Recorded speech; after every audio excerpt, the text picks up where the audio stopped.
my galoshes the right way, it could be a clean, happy start to the rest of our lives. If I scraped haphazardly, I'd find only mud. I looked at the love of my life, the man of my dreams.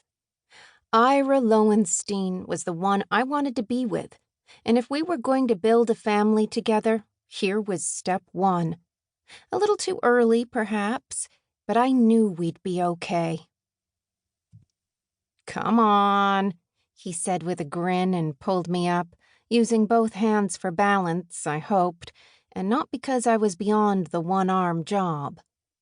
He pulled me close and kissed my lips. His nose was cold. "It's a mess, this backyard, isn't it?"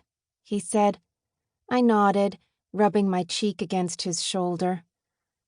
"Ira," I swallowed, my heart rate picking up, already tap dancing against my ribs and in my ears. I had to tell him. It was now or never. But I kept holding my breath, hoping I'd turn blue in the face, and maybe even be rushed to a hospital where the doctor would finally emerge and put Ira out of his misery with "It was touch and go there for a while, but now she's perfectly all right, and thankfully, so is the baby." To which Ira would blink and whisper, "Baby, I'm going to be a father."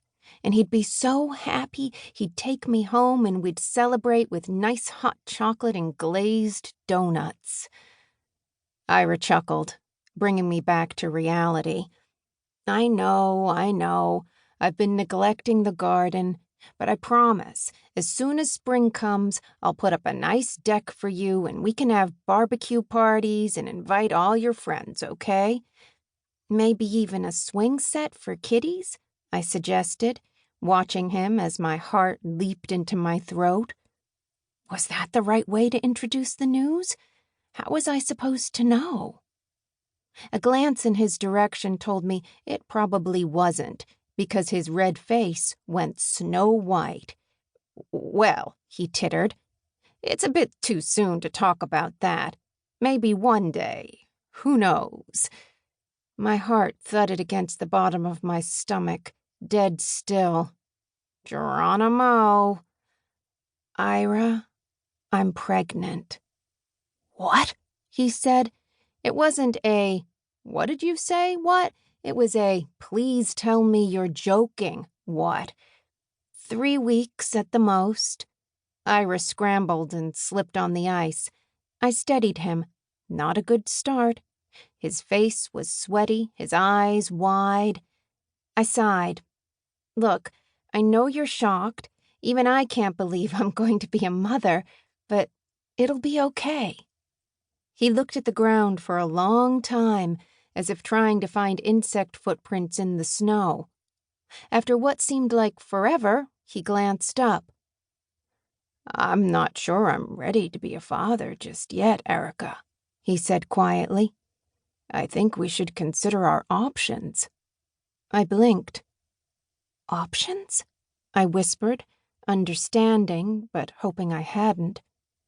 "We're much too young to start a family. We have a company, our livelihood to nurture. How is a baby going to get our lives into gear?" And then, the realization. The painful truth. I was too numb to move. But I could still think, and I could certainly still speak. "You don't love me, do you?" I whispered. Any man in love with his woman would have been overjoyed to learn she was expecting a baby from him. At least, the men in my historical romances would. He looked at me for a long moment, like when you examine fruit at the grocer's before buying it. "Please say you love me," I silently willed. "Please don't tell me I've thrown my heart away." Ira sighed and wrapped an arm around my shoulders. "Of course I do, silly.